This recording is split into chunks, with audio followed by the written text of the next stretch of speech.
Bom dia, papada, bom dia, jaconeiros. Estamos chegando com o Papo Online aqui na TV Papo by Bitcom. Sábado, 16 de maio de 2020, apresentando a nossa equipe de trabalho. Nas gravações e edição, o Telo Gianni, o cinegrafista Leandro Moré, produção e reportagens, Ivan Sgaraboto, o gestor de conteúdo, o Kleberson Portela. E vocês, papos e jaconeiros, são os nossos convidados a curtir e compartilhar o Papo Online em nossas redes sociais. E no programa de hoje vamos conversar com um ex-dirigente que faz parte de uma história muito importante, importantíssima, eu diria, do Esporte Clube Juventude. Em 65 foi vice-presidente, depois, de novo, em 68, depois de 71 a 75, em 76 foi presidente do conselho, em 78 presidente executivo do clube, em 79 foi vice-financeiro, em 1980 foi vice de futebol, e atualmente é do conselho consultivo. Alfredo Sebi, bom dia, é um prazer tê-lo conosco aqui no Papo Online. Bom dia aos amigos esmeraldinos de Caxias, a minha saudação, e em especial a vocês que estão desenvolvendo esse trabalho de promover o nosso clube em Caxias do Sul e para a região. É um prazer estar aqui à disposição dos amigos. Como é que foi essa sua trajetória no Juventude, seu Alfredo Sebi? Bom, em primeiro lugar, eu desde garoto ia ao estádio Alfredo Jaconi, juntamente com meu pai, a partir de 5, 6 anos, e adorava aquele ambiente festivo, aquela corrida atrás da redonda número 5, e também quero confessar, um dos principais motivos eram as maçãs americanas que tinha um vendedor de maçã no Alfredo Jaconi. E a partir daí, como toda a nossa família é esmeraldina, eu não poderia ser uma fruta que caísse longe do pé. Eu comecei a participar do Juventude em 1965, época em que fomos vice-campeões do estado do Rio Grande do Sul, com 5 pontos na frente do nosso co-irmão internacional. Foi uma campanha maravilhosa. João José Batista Grossi, o famoso pastelão, como treinador, e realmente o Juventude tinha uma equipe muito boa e nós conseguimos nos tornar vice-campeão num jogo em Novo Hamburgo contra o Floriano, que terminou empatado, e o Juventude se consagrou vice-campeão com 5 pontos na frente do nosso co-irmão Esporte Clube Internacional. Muito bem. Seguindo a minha trajetória no Juventude. Isso que eu narrei dos fogueteiros esmeraldinos, eu tinha, na época, para que se tenha uma ideia, tá? Cerca de 17 anos de vida. E nós tínhamos uma equipe que corríamos a Avenida Júlio, visitando o comércio, angariando pequenos fundos, e depois chegava no sábado, quando precedia as partidas de futebol, nos deslocávamos até Bento Gonçalves, que lá existia a fábrica, e adquiríamos os foguetes para brilhantar todas as participações do jogo que o Juventude tinha. A partir daí, continuei com a minha tendência esmeraldina, porque se nós pegarmos a história da minha família, eu tive um tio meu com o nome de Alfred, que era o que comandava a parte industrial das empresas Calil Sebi, que foi vice-presidente do Juventude na década de 40. E eu, que não podia ser diferente, tendo um pai que foi presidente do Recreio da Juventude e sempre existiu não só uma afinidade, como uma irmandade entre o Esporte Clube Juventude e o Recreio da Juventude, que ali era seu berço, consegui continuar tendo a vibração interna de estar prestando serviços e procurando sempre o engrandecimento esmeraldino. Em 1968, ainda com 20 anos, fui vice-presidente do então presidente Djalma Loschiavo e tinha diversos companheiros na equipe de dirigente, entre os quais o meu amigo, dono do cartório, dono do cartório, que era um alemão vindo de Santa Cruz, que também teve um trabalho excelente no Juventude. Eu me refiro ao Plínio Backendorf. E eu nunca me esqueço de uma vez que fomos a Santa Cruz para ir buscar um jogador, eu, Djalma Loschiavo e Plínio Backendorf. O objetivo era trazer para a Juventude o Paulo César Tatu, que depois abrilhantou o nosso co-irmão Flamengo. Quero dizer também que foi interessante que não conseguimos trazer o Paulo César Tatu, que era um excelente jogador de berço paulista, que o presidente do Santa Cruz, que era o dono da Polar lá em Santa Cruz, pegou o jogador e os escondeu na sua chácara. E nós voltamos para Caxias e acabamos, para não perder a viagem, trazendo o Luiz Alberto, que foi um destacado lateral do Esporte Clube Juventude. A partir de 68, o Juventude teve aquela grande dificuldade, que isso aí representou muito para o Esporte Clube Juventude. O Juventude tinha lançado um plano de construir uma arena em Caxias do Sul, lá na sede campestre, onde tinha sido adquirida, para transformar também o Juventude grandioso na sua parte associativa, onde foram construídas piscinas e um setor de recreio excelentes, e que acabou sofrendo pela continuidade do lançamento do estádio novo para o Esporte Clube Juventude, uma possibilidade de ser cancelada, considerando que, na época, Leitão de Abreu, que era chefe do gabinete Costa e Silva, cancelou todo o sistema de sorteios do Brasil e prejudicou enormemente a Juventude, que estava lançando a sua segunda série para os estados de Santa Catarina e Paraná, porque a primeira série já tinha sido toda ela colocada com mais de 30 mil ingressos e participantes das cartelas. Tá? A partir daí, houve uma situação da qual tanto o Juventude como os demais clubes que dependiam dessas posições e de construção de novos estádios, patatá, viram-se na possibilidade de ter quase que uma volta às origens. E essa volta às origens acabou ocorrendo efetivamente em 1971.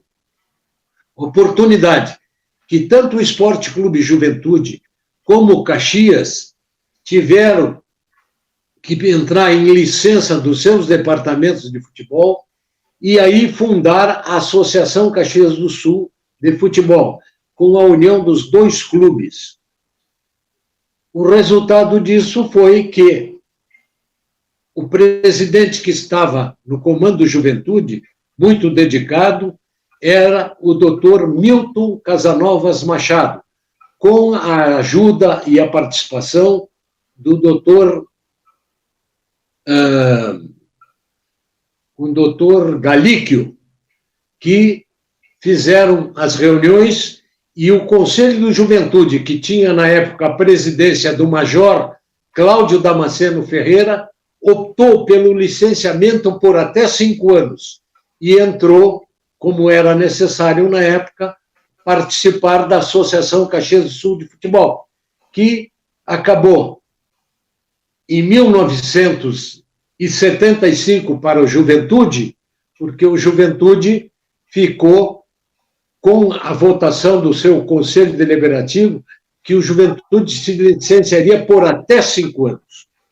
Nesse período, no final de 71, com a vinda do Dr. Vili Sanvito para Caxias do Sul, que tinha recém saído dos seus trabalhos como diretor do Banrisul, aqui em Caxias, juntamente com o incentivo do João José Batista Grossi, o Pastelão, resolveram fazer um projeto para o Juventude da construção de um estádio. Acabou por me convidarem e eu participei como vice-presidente desta diretoria, que levei o meu trabalho lá para o Esmeraldino até 1975, quando inauguramos o estádio com a vinda do Flamengo do Rio para Caxias do Sul e, inclusive, com o atleta Zico, que participou da partida. A partir daí, eu, em 76, quando não fazia mais parte de vice-presidente da construção do estádio, assumi o Conselho Deliberativo na sua presidência. Assim, durante o ano de 1976, e o presidente do clube foi um parceiro nosso, o Walter Gastaldello, que teve um brilhante trabalho no Juventude, com a ajuda de Lívio Gazola e outros abnegados do Juventude. Em 1977, o presidente do Juventude foi Carlito Chiesa, e eu não participei desta diretoria. Em 78, eu voltei ao Juventude por convite de amigos e assumi a presidência do Esporte Clube Juventude.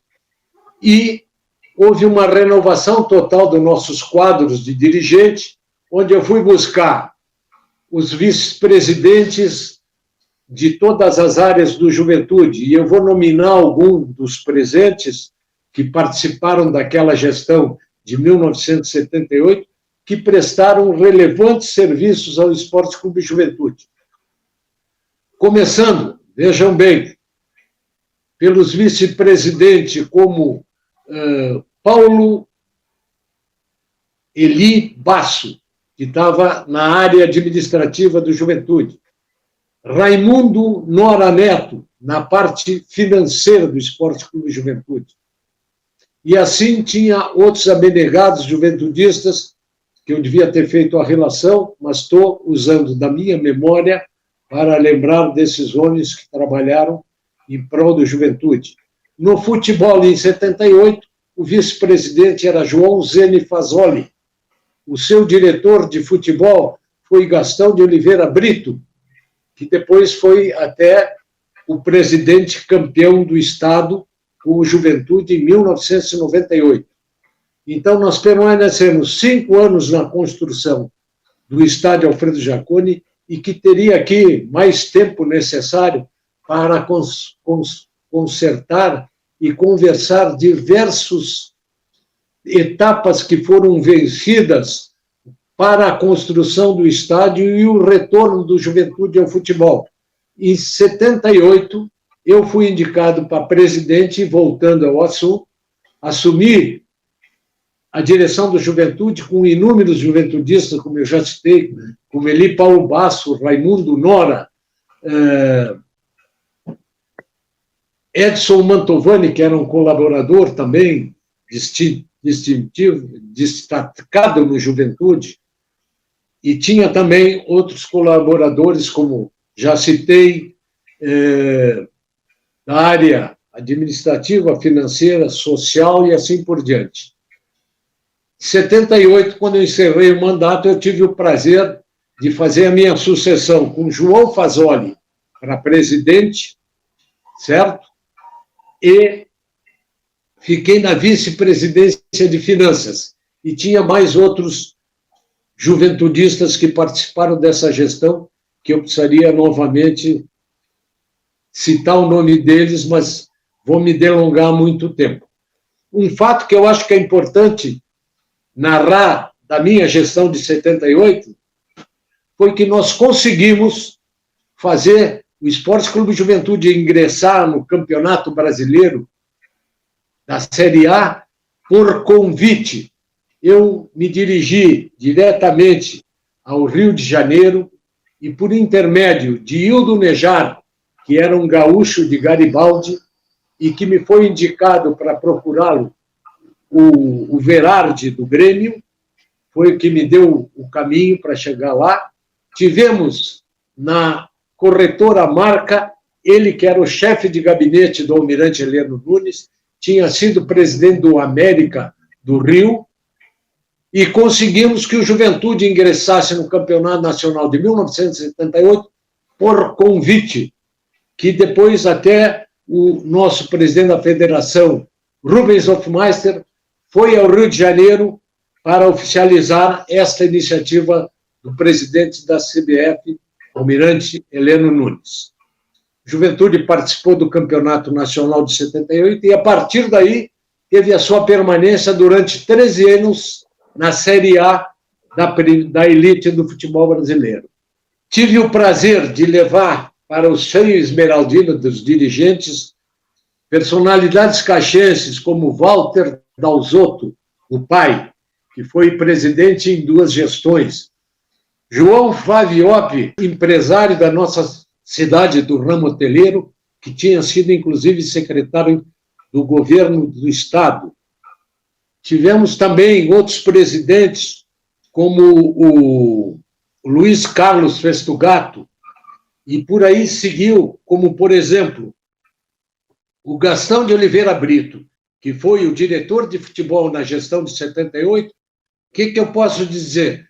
Hoje já uma pessoa com uma experiência um pouco maior, pela vivência em todos os setores da economia, em setores da sociedade brasileira e em setores desportivo brasileiro, eu posso dizer a vocês que eu sempre tive um grande orgulho de ter dado a minha modesta colaboração para a Juventude e fazer com que o nosso clube atingisse a maioridade de mais de 100 anos, e todo o trabalho que lá é realizado é para honrar o trabalho dos nossos pioneiros.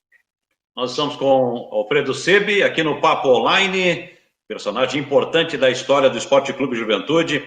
Alô, papada, não esqueça de curtir e compartilhar o Papo Online nas redes sociais, no Facebook, no Instagram, no Twitter, na Bitcom TV. Seu Alfredo Sebi, para a gente já encaminhando o final desse bate-papo, resumidamente, como é que foi o trabalho entre 71 e 75 da construção do estádio Alfredo Jaconi? Foi um grande trabalho liderado pelo Dr. Vilissa Vito e toda a equipe que trabalhou junto.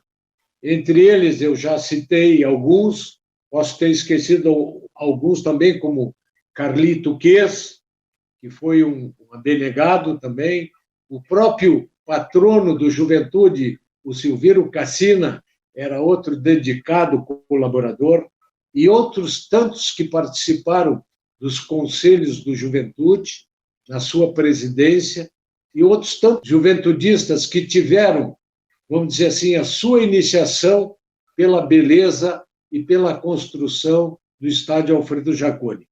O início, que tinha sido em 1967, através daquele estádio que iria ser construído pelo plano de sorteio do Sgarzella, acabou sendo construído pelo esforço total da nossa comunidade, adquirindo as cadeiras cativas, e o trabalho todo realizado pela diretoria, e também, na época, se teve apoio financeiro de diversos bancos. Obrigado, agradeço e faço a minha homenagem a todos os caxienses, esmeraldinos, jaconeiros, que sempre prestigiaram o Esporte Clube Juventude. E foi um prazer participar com a Bitcom deste programa que procura revelar os verdadeiros valores desportivos de Caxias do Sul. O Papo Online vai seguir, porque no dia 23 de março de 2020, o estádio Alfredo Jaconi completou 45 anos. O próprio ex-presidente Alfredo Sebi já fez uma menção, já trouxe relatos da dedicação e do trabalho desenvolvido naquela época, né? Pois o Ivan Sgarabotto foi conversar com o atual vice-presidente, o segundo vice-presidente geral do Esporte Clube Juventude, o Luiz Carlos Bianchi, para saber também, né, as reformas na estrutura do estádio, no gramado enfim, a situação atual do estádio Alfredo Jaconi e algumas ideias que a diretoria tem para o futuro, né? Em termos também de modernização do estádio. Estádio Alfredo Jaconi. E vejam só, né? O Juventude tem um estádio próprio. Muitos grandes clubes do futebol brasileiro não têm um estádio próprio, como o Juventude tem o Alfredo Jaconi. E Voz Garaboto chega com essa entrevista com o segundo vice-presidente do Esporte Clube Juventude, Luiz Carlos Bianchi.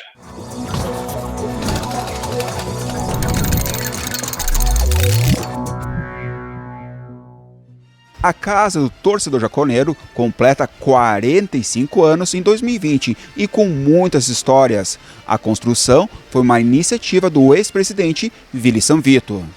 Hoje conversamos com o vice-presidente do Juventude, o Luiz Carlos Bianchi. Bianchi, a força do Juventude aqui no Jaconi é reconhecido por muitas pessoas. Da onde que vem essa força aqui do Jaconi?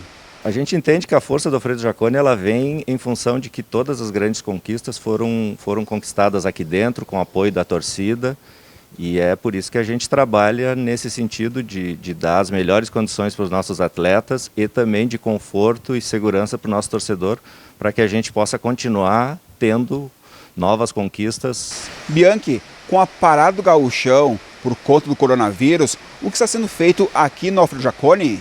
Com a parada das atividades esportivas, existem várias atividades que a gente não tem como parar, né? Manutenção de gramado, e também a gente aproveitou para fazer algumas melhorias também em outros setores do estádio. Quais melhorias estão sendo realizadas no gramado do Alfredo Jaconi? O gramado do Jaconi, mesmo que a gente não esteja utilizando ele para atividades esportivas, ele requer uma manutenção permanente, tá? E uma dessas manutenções que a gente faz anualmente é o plantio da grama de inverno. Quando termina o verão, no início de outono, é feito o plantio desse, comumente chamado de azevém, é uma grama de inverno desenvolvida especialmente para gramados esportivos.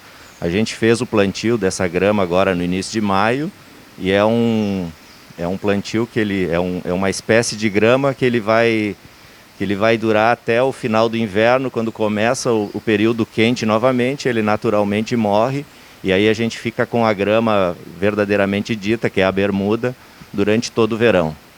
Vice-presidente, o que está nos planos para a infraestrutura do estádio, ele será ampliado, terá elevador? Em termos de ampliação, não. O que a gente tem sempre é de melhoria das estruturas já existentes. Tá? O estádio Alfredo Jaconi ele tem 45 anos, ele tem uma boa estrutura, porém ele necessita de melhorias constantes. A gente tem projetos de reforma das cabines de imprensa, camarotes que ficam no lado das cadeiras, troca inclusive das poltronas do setor de cadeiras, troca de alambrado. A gente tem inúmeros projetos em mente, alguns deles em andamento, e é evidente que agora com a pandemia, com a questão financeira, a maioria deles teve que ser dado uma segurada neles. Bianchi, o que o torcedor pode esperar para o futuro do Alfredo Jaconi? O futuro do Jaconi, eu acho que ele é o que eu falei anteriormente, é manter ele em boas condições, na medida do possível melhorar a estrutura dele na condição que ele existe, melhorando o conforto, melhorando as instalações, tanto para os atletas quanto para o torcedor que vem ao Jaconi apoiar o time, atendimento aos sócios, que hoje em dia a questão do sócio é muito importante, então a gente procura melhorar atendimento ao sócio, melhorar o conforto do torcedor que vem assistir ao jogo, e também aos nossos atletas melhorar ao máximo a condição de trabalho para que eles possam render sempre o máximo em prol do Juventude. E para encerrar esse bate-papo, o que representa o estádio Alfredo Jaconi para o torcedor Papo? O estádio Alfredo Jaconi aqui, ele é o palco onde o Juventude conquistou as suas principais conquistas, teve as suas principais conquistas, e é um local que o torcedor do Juventude se sente bem, gosta, e por isso que a gente trabalha sempre no sentido de dar as melhores condições, tanto para o torcedor que vem assistir o jogo, quanto para os nossos atletas e profissionais renderem sempre o máximo possível. Faça chuva ou faça sol, aqui o estádio Alfredo Jaconi é a casa do Esporte Clube Juventude há 45 anos. Aqui recebeu jogos memoráveis, como a Copa Libertadores, a Sul-Americana e também o Campeonato Brasileiro. O estádio Alfredo Jaconi foi palco de decisões, como o Campeonato Brasileiro da Série B, o Campeonato Gaúcho e também a Copa do Brasil.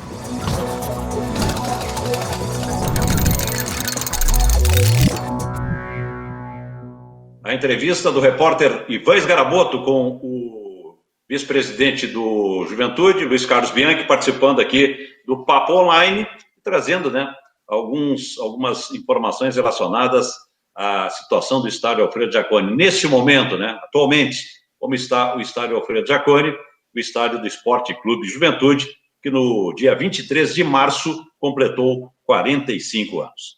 Nós estamos chegando ao final do Papo Online deste sábado, 16 de maio, com os trabalhos de gravação e edição do Telo Gianni, o cinegrafista Leandro Moré, a produção e reportagens do Ivan Sgarabotto, o gestor de conteúdo, o Kleberson Portela. Fique sempre atualizado no portal do Juventude, juventude.com.br, e nas mídias sociais do clube. E você não pode esquecer, né, de curtir e compartilhar o Papo Online nas redes sociais, no Facebook, no Instagram, no Twitter, da Bitcom TV. Muito obrigado, mais uma vez, muito obrigado pela sua atenção, pela sua audiência. Nós voltamos no próximo sábado. Tchau!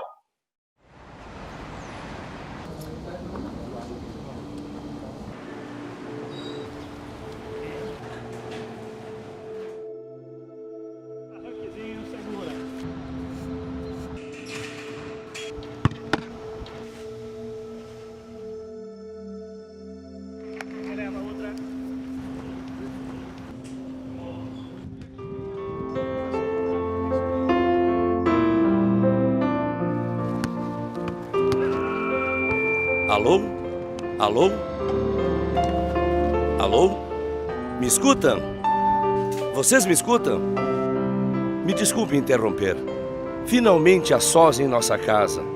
Faz muito tempo que eu queria falar com vocês e esse me parece o melhor momento. Sim, sou eu.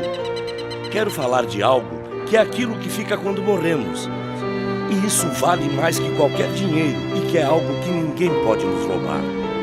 Ela não está à venda e ninguém é capaz de nos tirar. É a honra.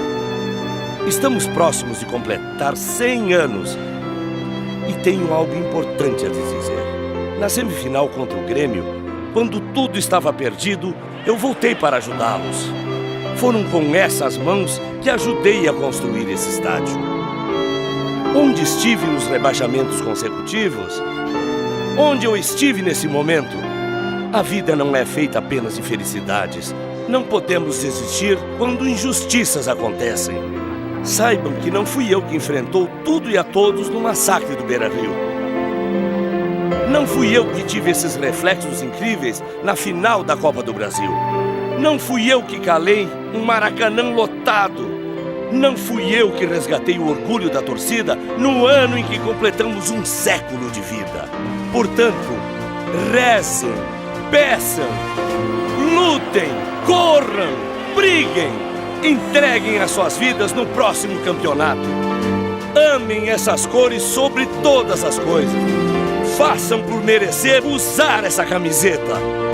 Nossa torcida virá empurrá-los e irá lotar esse estádio. Se eles pudessem, entrariam em campo, mas não podem. Foram vocês os escolhidos. Peço a vocês que joguem por eles, pela nossa honra, pelo nosso orgulho, pela nossa história, pela vitória. Estarei mandando mais um guerreiro lhes mostrar o caminho da vitória, para ajudá-los. Contra o Nacional, estaremos juntos mais uma vez. Corram até que as suas pernas não aguentem mais. Entreguem o coração e quando não aguentarem mais, eu empurro vocês.